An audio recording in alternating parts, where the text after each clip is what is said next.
Brother Winston Mungkal.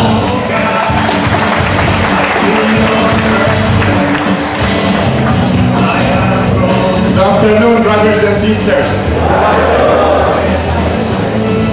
Brothers and sisters, when Brother Delphi asked me to give a talk in this COVID weekend, immediately I said yes. And mindful then na may schedule pala ako ngayon. Today, brothers and sisters, is the 10th anniversary of CFC Japan. More than a year ago, we committed together with Joe Yamamoto, si Malu at Jojo Bautista, to be there with them para ngayong araw na ito sa anniversary nila. But the Lord, brothers and sisters, has a way of telling me siguro kung saan ako dapat pumunta.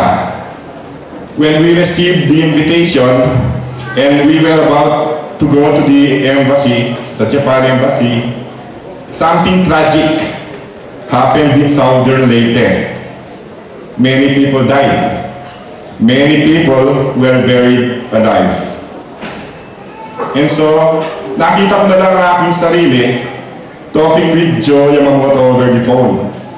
Sabi ko, Brother Joe, baka hindi na lang ako pumunta sa Japan. Sabi niya, bakit? Sabi ko, nakikinig ako, nanonood ako kung anong nangyayari sa Southern Leyte, sabi ko. At sabi ko sa kanya, ibibigay na lang siguro namin yung aming gagastusin sa inyo sa medical mission para mag-medical mission tayo sa Southern Leyte. Pumayag naman si Brother Joe. And so here I am, brothers and sisters, with you, doing this talk. I-imagine ko na lang na nasa Japan ako, na kayo ay members ng CFC Japan.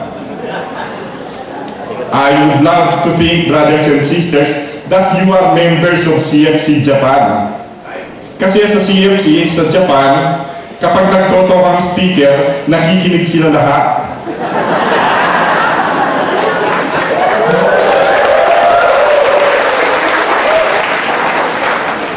You will help me lessen yung lungkot ko na dapat nandun ako kapag nakinig kayo sa akin. Alam niyo, nangyari yon, kaya nakikinig sila lahat dahil minsan, nung bago pa yung CLP Japan daw, hindi ito biro ni Willie Padilla. Nung bago pa yung CLP Japan, there was a speaker talking. Tapos, yung isa ay nakatulog.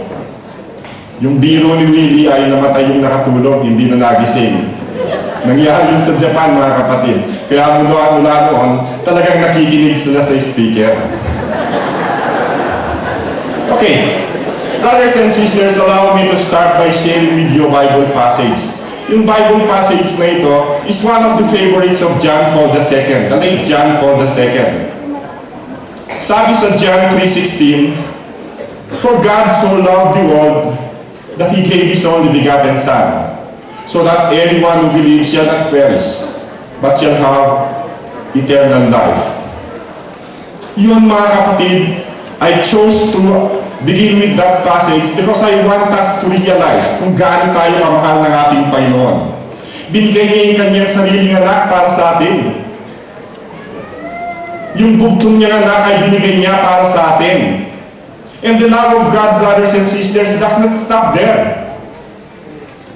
Yung pagmamahal ng Panginoon, mga kapatid, ay pinagpatuloy ng kanyang anak. God the Son said, "I am the good shepherd. The good shepherd lays down his life for his sheep." Ako yung mabuting pastol. Ang mabuting pastol ay inaala yung kanyang buhay para sa kanyang mga tupa. At ginawa yun ni Jesus, mga kapatid. Nagpapako siya sa krus para sa atin. Nagpapako siya sa krus para mailigtas tayo sa ating mga kasalanan. Nagpapako siya sa krus, mga kapatid, because He loves us. Mahal tayo ng ating Panginoon. That is extravagant love. Mga kapatid, every one of us has a different situation in life. Siguro yung iba sa atin nakakaangat sa buhay. Yung iba naman siguro ay naghihirap. Siguro yung iba sa atin ay malakas at matipuno. Yung iba naman siguro sa atin mahina at may sakit. O siguro yung iba sa atin ay masaya sa buhay, yung iba naman ay malungkot. But regardless, brothers and sisters, of our situations in life, nakakangat man tayo o naghihirap, malakas man tayo o may sakit, masaya man tayo o malungkot, there is one truth, brothers and sisters, that we have to believe. That God loves us. Na mahal tayo ng ating Panginoon. Mga kapatid, gusto kong isipin na nandito kayo ngayon sa Baguio, na nandito tayo ngayon sa Baguio, hindi upang mamalengke. Gusto kong isipin, mga kapatid, na nandito tayo ngayon sa Baguio, hindi dahil sa ukay-ukay. Hindi dahil mamamasyal kayo. I want to believe, brothers and sisters, that we are here today. Our being here today is a sign of God's love. I want to believe, brothers and sisters, that our being members of this community, Couples for Christ, is not only a sign of God's love, but it is a real manifestation of God's love to us. It is a real manifestation of God's love to this community. Our being members of CFC, therefore, brothers and sisters, is not accidental. Our joining the Christian Life program then is not an accident, nor it is a coincidence. Siguro yung iba sa ating mga kapatid napilitan lang umattend ng CLP dahil sa ating kaibigan. Siguro yung iba sa ating mga kapatid nahihiya lang sa ating boss kaya umattend tayo ng CLP. O siguro yung iba sa atin kinukulit lang tayo ng ating asawa. Kaya nakatapos tayo ng CLP. I remember once, si Solid, sinabi niya sa akin, halos iposas daw niya si Willie para lang sumama sa kanya sa CLP. But again, brothers and sisters, regardless of the circumstances that led us to the Christian Life program, and eventually to the Community Couples for Christ, let us remember, let us believe na yung lahat ng yon, yung pangulit na yon, yung paghahiyang yon, ay plano ng Diyos para sa atin. Dahil gusto niya tayong pumunta dito sa community nito. Dahil mahal ng Diyos ang community ng Couples for Christ. And just to prove myself further, brothers and sisters, gusto kong tignan ang buhay ni Tobit. Sino nga ba si Tobit? Kanina pang umaga na narinig na natin sa ating mga speakers, si Tobit. Mga kapatid, sa isang yugto sa buhay ni Tobit, siya ay isang mayamang Israelita. Mayamang-mayaman siya. But in spite of that, brothers and sisters, Tobit was faithful to the Lord. Napaka-faithful ni Tobit sa ating Panginoon. Sinusunod ni Tobit ang lahat ng utos ng ating Panginoon. Si Tobit, mga kapatid, ay pumupuntang mag-isa sa Jerusalem just to attend sacred festivals. Tinutulungan niya ang mga nangangailangan. And one significant deed, brothers and sisters, na ginagawa ni Tobit ay ang kanyang pagtatites, ang kanyang pagbibigay para sa Diyos. Significant because hindi lang siya minsan nagbibigay. Hindi lang siya 2 beses nagbibigay, mga kapatid. Tobit is giving tithes 3 times, 3 beses. Tayo kaya, mga kapatid? I'm sure many of us are giving tithes, di ba? O lahat siguro tayo ay nagtatites na ngayon. Pero siguro kakaunti sa atin ang nagbibigay ng tithes ng 2 beses. Siguro wala sa atin, mga kapatid, ang nagbibigay ng tithes ng 3 beses tulad ni Tobit. Sa isang yugto pa sa buhay ni Tobit, mga kapatid, he was exiled. He was a captive. Tinapon si Tobit sa Nineveh. Naghirap si Tobit. But again, in spite of that, brothers and sisters, Tobit remained faithful to the Lord. Tinuloy niya ang kanyang pagtulong sa mga nangangailangan. If you will read Tobit 1, verse 7, verse 17, mga kapatid, sinasabi niya, I would give my bread to the hungry and my clothing to the naked. Wala nang pera si Tobit noon, pero sinasabi pa niya, ibibigay ko yung aking pagkain sa mga nagugutom. Ibibigay ko yung aking damit sa mga walang damit. That was Tobit, brothers and sisters. Si Tobit, during the time na naki-exile siya, naglilibing siya ng mga namamatay. During that time, brothers and sisters, if you will read the book of Tobit, bawal maglibing ng patay. Yung mga namamatay doon, noon, ay tinatapon outside of Nineveh. Hindi maatim ni Tobit yun. Kahit bawal, linilibing niya yung mga patay. At the expense of his life. At the risk of his health. And soon enough, brothers and sisters, nakita siguro natin, nabanggit na siguro kanina, na nabulag si Tobit. He was out of sight. But again, even then, brothers and sisters, hindi nawala ang pagka-faithful ni Tobit sa ating Panginoon. Tayo kaya, mga kapatid, do we remain faithful to God kapag nagsasuffer na tayo? Do we remain faithful to God kapag may mga problema na tayo? Kapag may mga malalaking problema na tayo? Kapag may nangyari ng masama sa ating buhay? Baka tinatanong na natin ang ating Panginoon, bakit Panginoon? Bakit ako pa Panginoon ang ginaganito mo? We do not remain faithful, brothers and sisters, to God. At the same time, mga kapatid, na nagsasuffer si Tobit, another person, si Sarah, ay nagsasuffer din.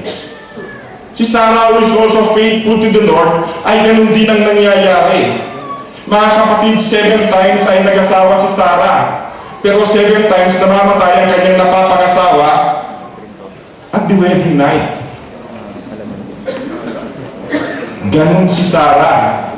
7 times ay na-frustrate siya, pero 7 times ay naging faithful pa rin siya sa ating Panginoon.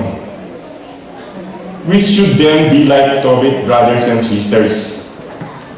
We should be then like Sarah, faithful to the Lord.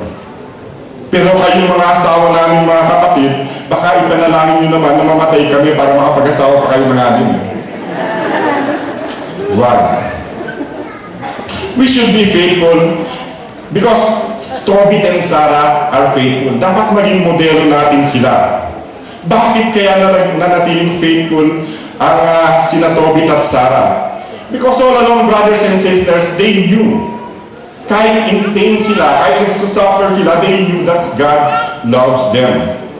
Alam nila na mahal sila ng ating Panginoon. And so they prayed. They prayed hard. They prayed fervently. And in the end, brothers and sisters, pinakinggan ng Panginoon sina Tobit at Sarah. In the end, si Tobit ay huminhawa ang buhay. At nabuhay siya ng matagal. In the end, brothers and sisters, si Sarah ay napangasawa si Tobia, ang anak ni Tobit. And they too, lived happily thereafter. Diba? Tumanda sila ng maligaya. Mga kapatid, there could be situations in our lives when we will be like Tobit and Sarah. There could be times na makakahanap tayo sa buhay natin. But there could be times when we will encounter problems. When we will encounter difficulties. There could be times, mga kapatid, na may masamang mangyayari siguro sa ating buhay. Pero kahit ano man ang mangyari, we should not lose our faith. Like Tobit and Sarah, we should pray and pray hard. I'm quite sure, brothers and sisters, the Lord will answer our prayers. The Lord will answer our prayers. And most likely, brothers and sisters, dahil alam ko naman na nagdarasal na tayo, like Tobit and Sarah, pinadala na sa atin ng Panginoon ng tutulong sa atin. Si Tobit and Sarah, mga kapatid, pinadalan sila ng anghel, si Raphael. And most likely, brothers and sisters, because we are already faithful to the Lord, pinadalhan na rin tayo ng anghel ng ating Panginoon. And that angel, brothers and sisters, could be the person beside you. Baka yung katabi nyo ang pinadalang anghel ng ating Panginoon. Mga kapatid, I want you now to do an exercise. Tingnan nyo yung person beside you. At pasalamatan nyo siya. Pasalamatan nyo yung ating Panginoon. Salamat, Panginoon, at pinadala ka niya sa akin.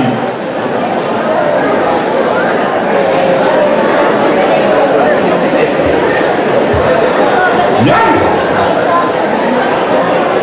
That really, brothers and sisters, is yung angel. Yung mga kapatid natin, yung mga asawa natin, yung kanya-kanyang asawa natin, sila yung mga anghel na pinadala sa atin ng ating Panginoon.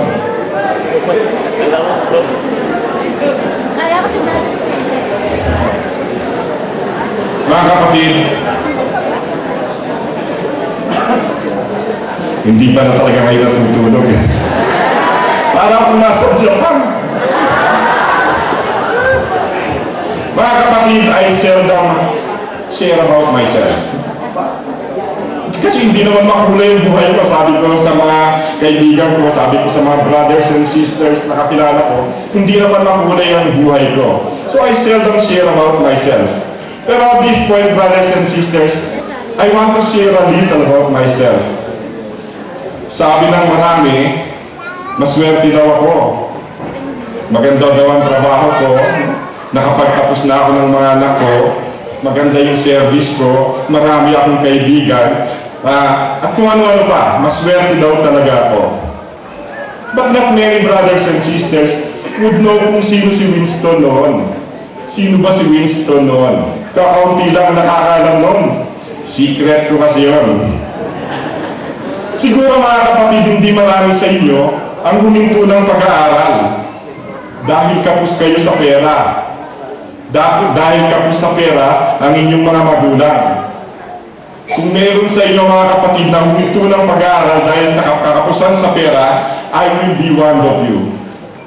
After high school, brothers and sisters, napilitan akong huminto ng pag-aaral. Not because I want to. Not because my parents want to.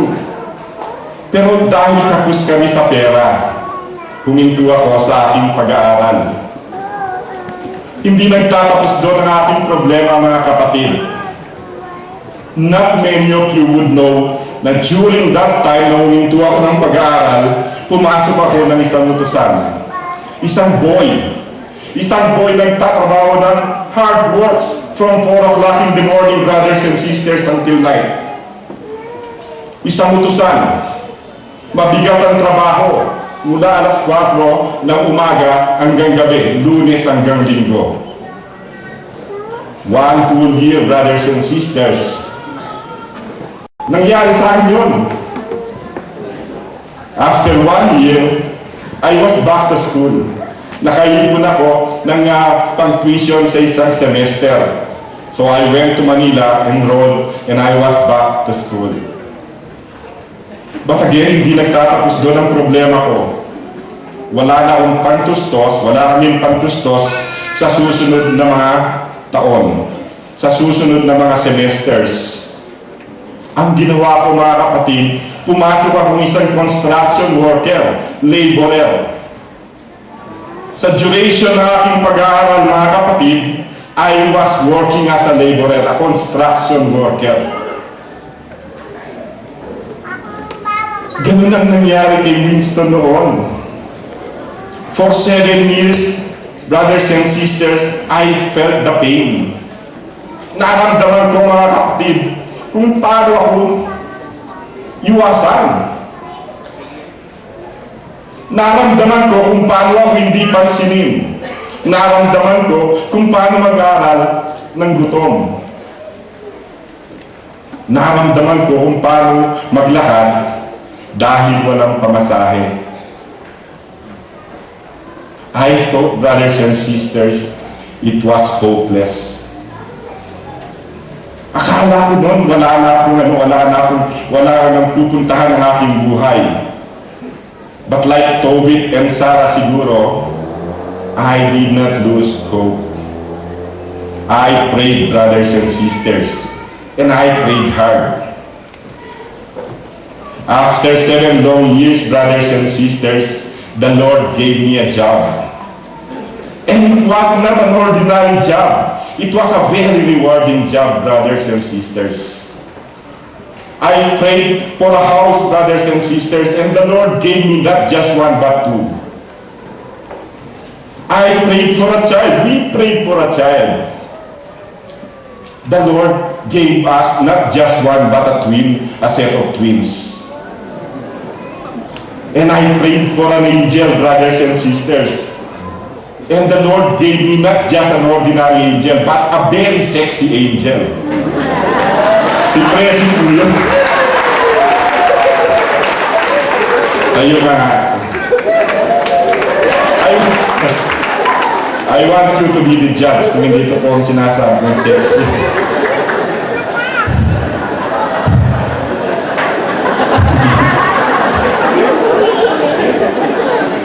Brothers and sisters, God loves this community. He loves this community much as He loves us. Kung mahal tayo ng ating Panginoon, mahal din niya ang community ng Couples for Christ. In 1981, brothers and sisters, when 16 couples attended the first Christian Life program, nobody thought that the community will last for years, much more 25 years. But the community, brothers and sisters, kept on growing. It keeps on growing. Siguro physically, may pangihina tayo. Siguro physically, mga kapatid, may pagbagal. Dahil may tumatanda na kayo. Diba? Like Tito Jet. Asan si Tito Jet? Si Tito Jet, mga kapatid, when he joined the Christian Life program, yung muscles niya nasa chest. Ngayon makikita niyo si Tito Jet, yung muscles niya nasa tiyan na. Diba? I knew Tito Jet, brothers and sisters, long before he joined Couples for Christ. Alam ko yun dahil kasama ko siya sa Knights of Columbus. And believe me, brothers and sisters, yung buhok ni Tito Jet noon, parang si Elvis Presley. Ngayon nabibilang na lang ang buhok ni Tito Jet. Diba? I saw a picture of Sister Linda when they joined the CLP or before they joined the CLP. Napaka-sexy ni Sister Linda noon. Ngayon, ang dami niya, tatlo yata yung curves niya. Diba? Physically siguro, mga kapatid, may pagbagal dahil tumatanda na tayo. Physically siguro may nangyayaring ganun na. Pero spiritually, brothers and sisters, there is no doubt that we continue to grow. That we continue to grow in our commitment. And because we continue to grow in our faith sa ating Panginoon, because our commitment continue to grow, brothers and sisters, I am sure no one of you ay nag-absent sa kanilang mga households. Because we continue to grow in our commitment, brothers and sisters, I am sure na wala sa inyo ang lumiliban sa mga teachings at activities ng Couples for Christ. Because our commitment is growing, brothers and sisters, I am sure na lahat tayo ay nagtatights na. Let me do a survey. Sino sa inyo ang lumiliban pa sa mga household meetings? Taas ang kamay.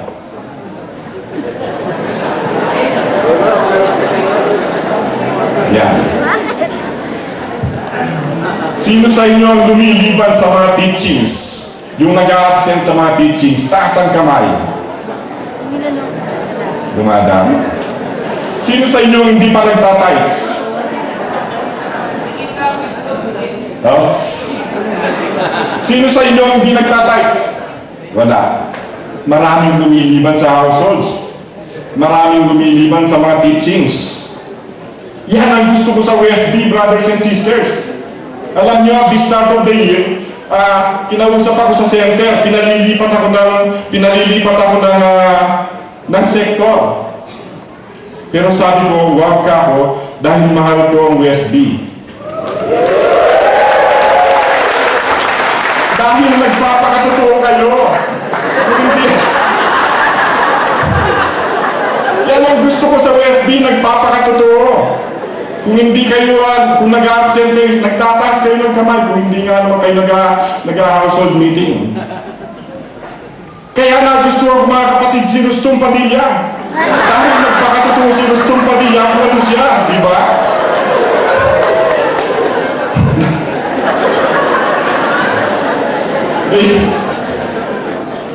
I hope walang katulad si Rustong Padilla sa ating mga brothers.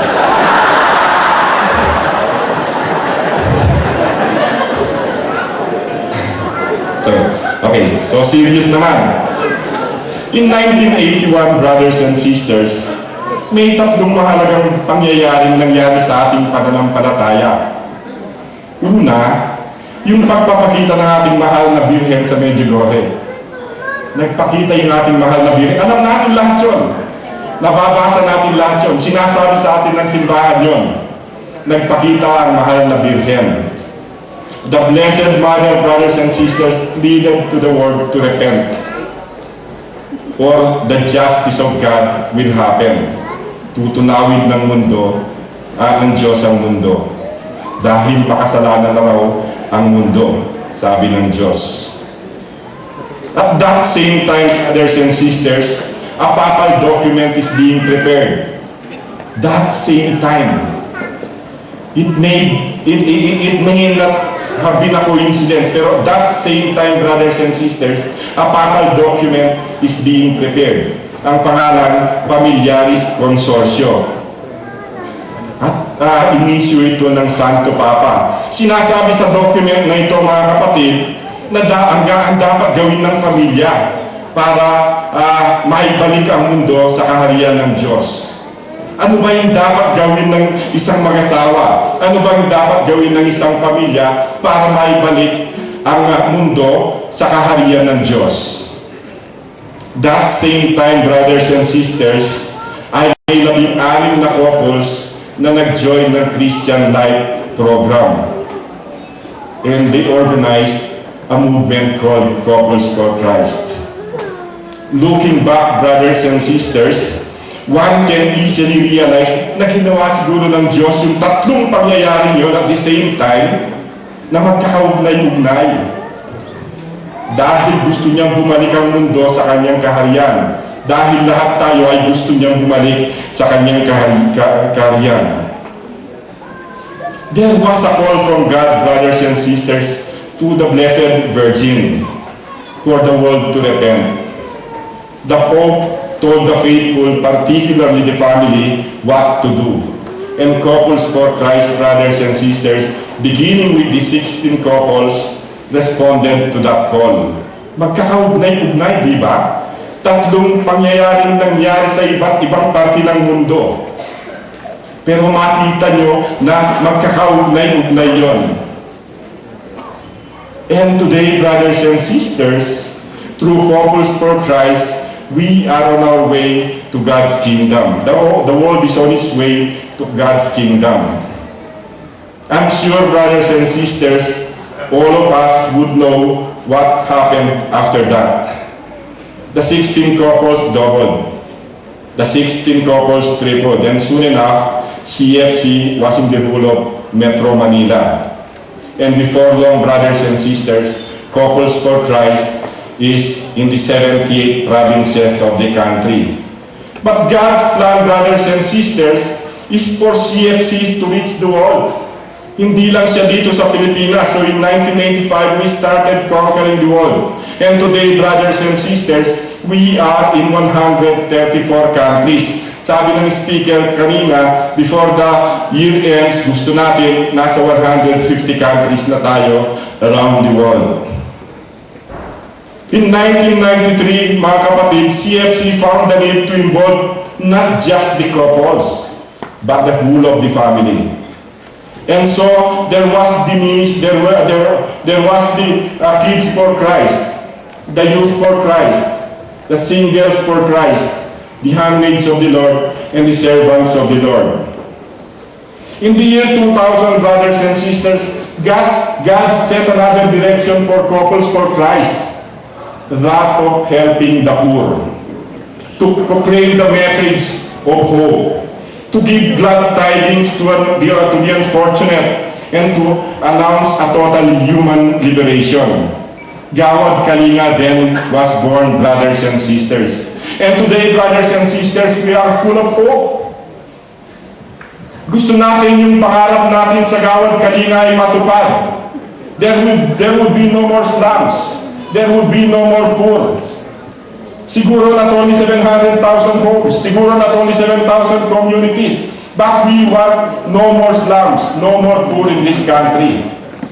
With your help, brothers and sisters, and with the help of our brothers and sisters na nasa buong mundo na, soon enough we will realize that. For 25 years, brothers and sisters, God has guided this community. God showed His extravagant love to this community. But how are we responding to God's love? Paano ba tayo tumutugon, mga kapatid, sa pagmamahal sa atin ng ating Panginoon? Many of us, siguro mga kapatid, could still be struggling. There could be times na nanlalata pa siguro tayo sa ating service. Minsan siguro ay nagpapa-excuse pa tayo sa ating mga meetings, sa ating teachings na dapat ay puntahan. There could be times when we tire. Siguro minsan ay napapagod tayo, kaya hindi nga tayo nakaka-attend sa dapat nating attenan. And there could be times, brothers and sisters, when we do not care about the poor. Ayaw nating tumulong. Ayaw natin pumunta sa mga Gawad Kalinga sites. Or there could be times, brothers and sisters, when we are not being the leaders God wants us to be. Lahat tayo dito, mga kapatid, ay mga leaders na, kahit members pa lang kayo, you are leaders in your own way. You are leaders in your family. Lahat tayo ay leaders. There could be times, brothers and sisters, that we are acting not the leaders God wants us to be. Yung mga ibang leaders siguro ay patuloy pa rin gumagawa ng kasalanan. Yung mga ibang leaders siguro sa atin, mga kapatid, patuloy pa rin sumisira ng kanilang kapatid o sumisira ng kanilang katawan.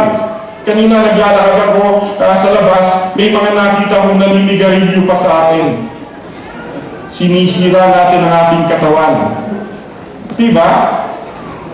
Tapos sinasabi natin, Couples for Christ ako, leader ako ng Couples for Christ.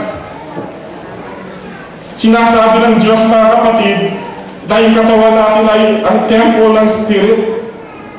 Pagkatapos ay sinisira natin. Brothers and sisters, if you are struggling in your faith, with your commitment, isipin natin muli ang extravagant love na patuloy na binibigay sa atin ng ating Panginoon. Isipin natin how God blessed us the last 25 years. And in the next 25 years, brothers and sisters, God is challenging us to show faithful love. Siguro hindi na babalik yung muscle ni Tito Jet, hindi na siguro tataas sa kanyang chest. Kahit yung muscle ni Delphi, hindi na siguro tataas muli. Diba? Pero mga kapatid, may babalik natin at madadagdagan natin ang ating pagmamahal. Ang ating pagmamahal sa Diyos at ating pagmamahal sa kapwa. God, brothers and sisters, wants us to love Him. God wants us to love the poor. Sabi ng Diyos sa atin, mga kapatid, hindi mo ako pwedeng mahalin kung hindi mo mamahalin yung mga mahihirap na mahal ko. Hindi mo pwedeng sabihin na nagseserve ka sa akin kung hindi ka nagseserve dun sa mga mahihirap na mahal ko. Sabi ng Panginoon sa atin. So, if you are not going to the Gawad Kalinga sites, mga kapatid, huwag nating sabihin na nagseserve tayo sa ating Panginoon. If we are not serving the poor, brothers and sisters, huwag nating sabihin nagmamahal tayo sa ating Panginoon. And so, brothers and sisters, the challenge to us to serve, there is a challenge for us to serve. There is a challenge to us to love the poor. And we have Gawad Kalinga, mga kapatid, as a vehicle pwede natin gawing vehicle ng Gawad Kalinga para mag-serve sa ating Panginoon, sa mga mahihirap, para mahalin ang ating Panginoon, para mahalin ang ating Panginoon. Let us then commit ourselves, brothers and sisters, in helping the poor. Dahil yun ang gusto ng Panginoon sa atin. Ako, mga kapatid, I committed myself to Gawad Kalinga. I am doing Gawad Kalinga works dun sa office namin. I am doing Gawad Kalinga works pag nasa bahay ako. May isang araw mga kapatid, puro Gawad Kalinga na lang ako. Hindi na ako pumunta sa office, pumunta kami sa mga GK sites, 2 GK sites. I remember hearing a brother sabi, Mr. GK siya, Mr. GK.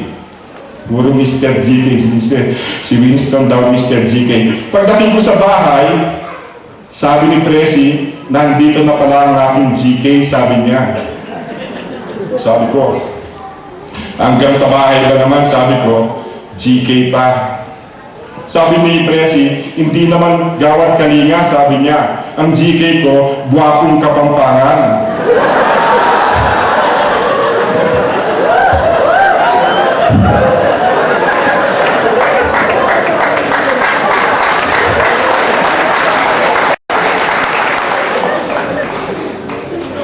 Brothers and sisters, our love and concern for our neighbors, especially the poor, will carry us to greatness beyond the goodness that we already have. That is God's desire to every one of us. This is the fulfillment, brothers and sisters, of God's plan. And this is the realization of our being created in God's image. Kinreate tayo mga kapatid, in Genesis sinasabi that we are created in God's image. So kailangan yung ginagawa ng ating Panginoon, dapat ay ginagawa rin natin. God wants us to have a faithful love. Love despite the hurts that we will still encounter. Love despite the pains na mararamdaman pa natin habang tayo nagsisilbi. Love despite the crosses that we will have to carry, brothers and sisters, papunta sa kaharian ng Diyos. The foundation, brothers and sisters, for His love has already been laid. It is a challenge to us now. For the last 25 years, brothers and sisters, yung pundasyon ng ating pananampalataya ay nandyan na. It has already been laid. It is up to us now to nourish the many good things that happen, brothers and sisters, to this community. Many of our brothers have given up their jobs. Magagandang trabaho, mga kapatid, ginibak ng marami sa ating mga kapatid just to do GK works, just to do Couples for Christ works. Marami sa ating mga kapatid, iniiwan ng kanilang mga pamilya just to go on missions. Narinig ko si Charlie kanina, no? Ang pangarap niya pala mapunta sa mission. We were lucky, brothers and sisters, na nakakapag-mission kami. No? The first time we went to Japan, siguro some 3 years ago, or more than 3 years ago, no? Tuwang-tuwa kami mag-asawa. No? At nakarating kami sa Japan. We didn't care kung magkano nagastos namin. Napakasayang mag-mission, mga kapatid. After that mission, nung Paris na kami, I remember, naiwan sina Brother Joe Yamamoto. Hindi pa ganun kami ka-close ni Brother Joe noon. Sabi niya, Brother Winston, when are you coming back? Sabi niya, nung paalis na kami. Gusto niya mag-commit kami sa mga CFC members doon. Sabi ko kay Brother Joe ako, huwag muna akong tawagin Brother Winston, Mr. Winston na lang ako. Nagtaka si Brother Joe. Bakit Mr. Winston? Sabi niya. Sabi ko, yung Mr. ko, sabi ko, Mission Ready Winston. Paano naman si Presi? Sabi ni Brother Joe yan. Mrs. Presi. That time, hindi pa ganun kasolve si Presi dun sa pag-mission. Sabi niya, Mrs. pa rin, Mrs. Presi. Mission ready sana. But I prayed for Presi, brothers and sisters. Gusto ko kasi magkasama kami sa mission. And soon enough, pinakinggan din ng Diyos yung aking panalangin. The next time we went to Japan, sabi ko, Mrs. Presi ka pa rin ba? Sabi ko. Oo, sabi ni Presi, Mrs. Presi pa rin, sabi niya. Pero hindi na mission ready sana, mission ready siyempre.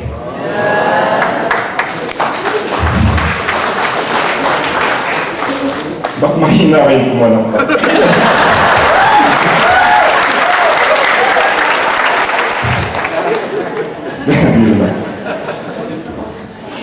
Brothers and sisters, many of us are giving more than what we should be giving. Marami sa ating mga kapatid ang nagbibigay, no? More than what they should be giving. Kaya nga nakarating tayo sa 134 countries dahil sa mga generous brothers and sisters. Kaya nga ganyan na lang ang success ng Gawad Kalinga because of the many brothers and sisters na tumutulong. Even non-members of Corpus for Christ, mga kapatid, ay tumutulong. But still, many do not give their share. Sabi nila, mahirap din kami. Wala kaming may bibigay. And still, many brothers and sisters, kahit kaya nila, hindi pa rin nagbibigay. Brothers and sisters, when we are confronted with this situation, kung dapat tayo magbigay o hindi, I want us to remember what God wants to tell us. In Tobit 4, verses 7 to 8, brothers and sisters, God said to us through Tobit, Give us from your possessions. Do not turn your face away from any of the poor, and God's face will not be turned away from you. Son, give alms in proportion to what you own. If you have great wealth, give alms out of your abundance. If you have but little, distribute even some of that. Napakagandang sinabi ni Tobit. Napakagandang sinabi ng Panginoon through Tobit. Huwag ka raw tumalikod sa sino mang mahirap. Kapag tumalikod ka raw sa sino mang mahirap, tatalikod din ang Diyos sa iyo. Magbigay ka raw proportionate to what you have. Kung mayaman ka, marami kang ibigay. Kung mahirap ka, sabi ni Tobit, may maibibigay ka rin. Huwag mong sabihin, wala kang maibibigay. Brothers and sisters, beyond our giving our time to God and service, beyond our talent, beyond giving to the poor, God wants us to give ourselves in total surrender. Gusto ng Panginoon, mga kapatid, no? Ibigay natin ang ating sarili sa Kanya in total surrender. It is again the time of Lent, brothers and sisters. Now more than ever is our opportunity to surrender ourselves to God, to surrender totally to God, to surrender our selfish ways to God. And I am sure, brothers and sisters, as leaders of this community, we can do it. At this point, brothers and sisters, I want to call on my sharers, no? Yung sharers ko. Una, I want to call on a member of Singles for Christ. Matagal na siyang nagsiserve dito sa community. No? Matagal na siyang nagsiserve dito sa community. He was then a member of Youth for Christ. Ewan ko kung nag-Kids for Christ siya. Tapos ngayon ay nasa Singles for Christ siya. Napakaganda niya. Kung magiging manugang ko siya, tatanggapin ko siya. Kung may chance na magiging manugang ko siya. Let me call brothers and sisters and please welcome Abby Sosa.